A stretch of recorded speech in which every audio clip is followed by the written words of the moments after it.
Today's video is sponsored by BetterHelp.com, and I've been with them for a long time. BetterHelp is an online platform where we found that you can effectively communicate with your therapist.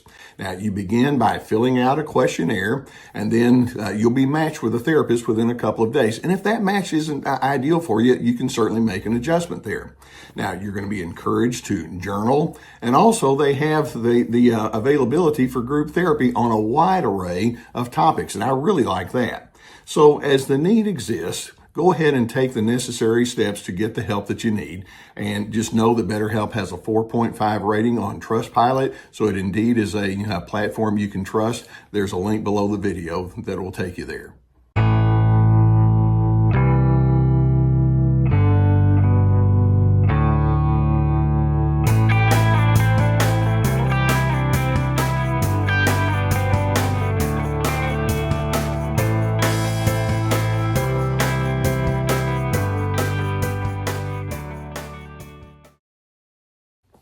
A very simple beginning thought as we engage with one another is to realize that healthy relationships are built upon mutuality. Now, when I say mutuality, when I engage with somebody, I'm thinking, well, I'd like to benefit from this relationship. But then I know that you'd like to benefit from this relationship too. So why don't we put our heads together and why don't we join hands in our efforts and make this something that works well for each of us?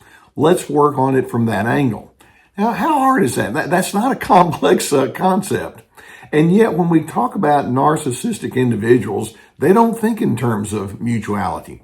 By definition, the pattern of narcissism, and keep in mind, it is a pattern on a spectrum. Some are a whole lot worse than others, but when you're in that narcissistic pattern, you're thinking, well, it's all about me. I want to be in control. I want things my way. And so when the time comes to coordinate or show empathy or show true understanding and a willingness to be equal to equal, narcissists think, nah, I don't really do that.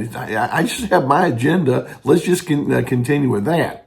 And so as they relate with you, they bring blunders into the relationships. And by that, I mean they bring miscalculations into the relationship.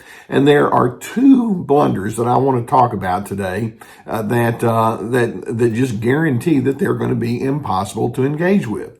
Number one, as narcissists will engage with you, their first blunder is they seek their own personal benefits clearly, even when it becomes harmful to another person. I want my benefit, and if it harms you, I don't care. That's how they think. Blunder number two, in seeking those personal benefits, they unwittingly can bring harm upon themselves. Now, that's even dumber, I guess we could say. It's like, I don't care what it does to you, but now I've been seeking out for my own cravings and desires, and it's not working out for me. That's what I refer to as the double blunder. Now, I want to give you a couple of good illustrations here, some testimonials that I am aware of that these people have written in with that give you an idea of what we're talking about. The first one. This is a man who's saying, I've spent the last 25 years as a public school teacher, and despite the lower pay scale, I find the work very rewarding. My wife has a job that pays her 3 times as much. She assumes then that she should be in total control of the finances, and for years has been secretive about her money. I recently learned that she squandered a large amount of money in a can't-miss investment with a friend, and I discovered the problem quite by accident. She's highly self-impressed, very very defensive and closed, and she takes input from no one.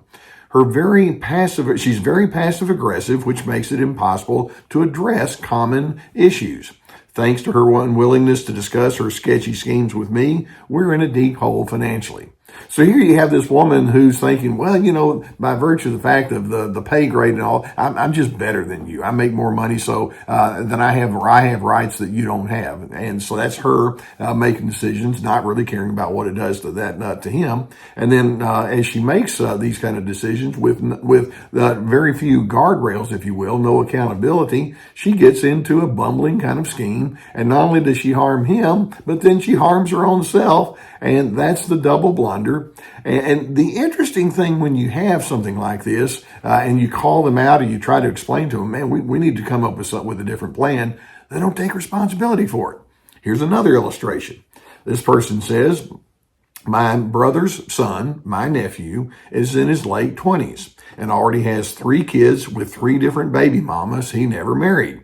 He refuses to take responsibility for his actions, leaving the mothers and the kids in a bind. He took off about a year ago, and we just recently learned he's working at a high-end resort in Utah where he works during the day and parties most nights.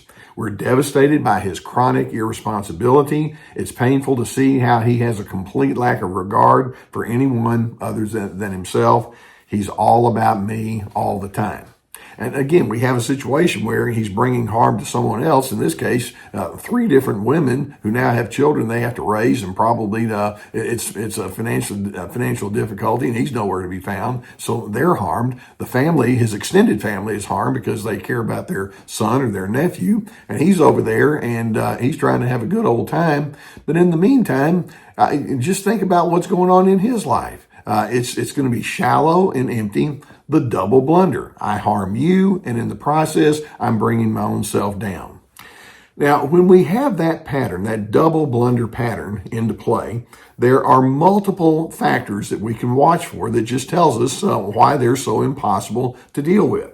Now, first and foremost, when these individuals are making their decisions and their plans, they display a major lack of future thinking. And by that, I mean they don't ponder the thought, where is this decision leading me? What's going to be the natural outcome here? It just doesn't cross their mind. All they care about is what's in the moment right now, and they're just going to worry about what the repercussions are somewhere down the road. In addition, they also operate with what I would refer to as a dark sense of cynicism. You see, part of their lack of planning and only in the moment kind of a mindset is their way of saying, I don't really care about my life and where it's going. I don't have any kind of major plan to do something that's going to be meaningful. Why bother? And I'm not going to let myself be known. I don't want to connect on a meaningful level with other individuals. And the implication is, I just don't see the point in it. And so, eat, drink, and be merry. And I guess that's kind of their mindset because nothing else matters. And so there's an undertow of cynicism about just finding a good and decent and contented, satisfactory kind of life. In addition, they have not cultivated emotional intelligence. Emotional intelligence means you're willing to read who other individuals are, and you can tune into them, and you want to respond to them in such a way where you're trying to bring balance. They don't have any of that because they're too self-centered. Now, I've heard some of them actually say, "Hey, I know you better than you know yourself," and so they think that means they're emotionally talented or emotionally intelligent. It's like, no, you don't. You just read into another person what you want to see in them. That's it, and that's part of their lack of emotional intelligence. On top of that, because of what we're saying, they tend to repeat the same old mistakes over and over. They don't learn. Another thing that we can say is they just simply ignore inconvenient truth. They're too in the moment to worry about, developing a mindset that says, let's be fact-based and let's be common sense-based. They wind up becoming predators because they have this in the moment kind of a mindset, and they're never satisfied, and so they're constantly wondering, well, who can I manipulate next? Now they may not put it quite in those terms, but that's the net result. And then because they can't learn or they don't learn, any relationship that they do eventually have is predictably going to go downhill very quickly. It just gets worse, and so they have a long string of broken relations. And then as their problems pile up, they, A, will paint themselves as the victim, B, they'll look for someone to blame, and then C, as the tension remains, they will just displace their tension onto you with their anger and their vitriol and their just sour mood in general. The double blunder. I'm going to make you suffer, and in the process, I create unsolvable problems for myself. That's what we've got. Now, like I say, these folks can be so spectacularly difficult to deal with because they're emotionally slippery.